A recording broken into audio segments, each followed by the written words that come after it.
قول ہے کہ قیامت میں ہر عمل کی حیات مشاہدہ ہو. مثلا کسی شخص نے کسی اجنبیہ سے زنا کیا تھا تو ویسا زنا کرتا ہوا قیامت میں نظر آئے گا.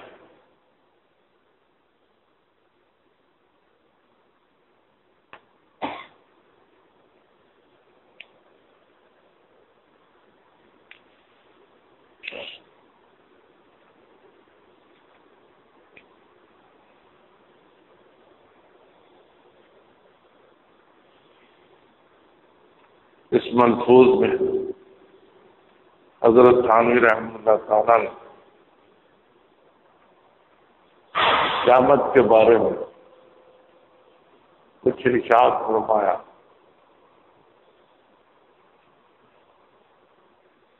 کہ قیامت میں ہر عمل کی شکل ظاہر ہو جائے. جو عمل بھی دنیا میں کیا ہے اس کی کوئی نہ کوئی صورت قیامت میں ظاہر ہو جائے. دنیا میں زنا کی ہے تو قیامت میں سب کے سامنے زنا کرتا ہوا نظر آئے گا.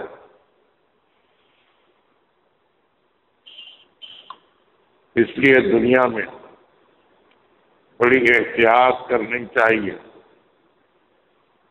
گناہوں سے بالکل الگ رہنا چاہیے اور نیکیاں زیادہ سے زیادہ کرنی چاہیے. کوئی گناہ نہ کرنا چاہیے. سب گناہوں سے توبہ کر لینی چاہیے. توبہ کرنے سے وہ گناہ مٹا دیا جاتا ہے، نہ نامہ اعمال میں باقی رہتا ہے نہ فرشتوں کے ذہنوں میں باقی رہتا ہے. جو گناہ کیا ہو پھر توبہ کر لی ہو تو توبہ کا اتنا زیادہ فائدہ ہوتا ہے کہ وہ گناہ بالکل مٹا دیا جاتا ہے،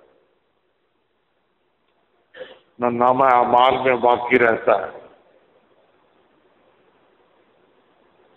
نہ فرشتوں کے ذہنوں میں باقی رہتا ہے. اس کا وجود کسی درجے میں باقی نہیں رہتا.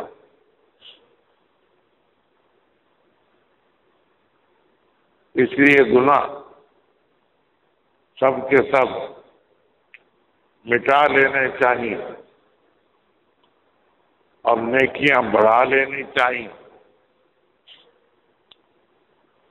دنیا میں موقع ہے، ہم نیکی بڑھا سکتے ہیں، گناہوں کو مٹا سکتے ہیں. موت کے بعد نہ کوئی گناہ مٹے گا نہ کوئی نیکی ہو سکے گی. اس لیے دنیا کی زندگی کو غنیمت سمجھنا چاہیے. سب گناہ ختم کر دینے چاہیے. کوئی گناہ باقی نہ رکھنا چاہیے. کوئی گناہ باقی نہ رکھنا چاہیے.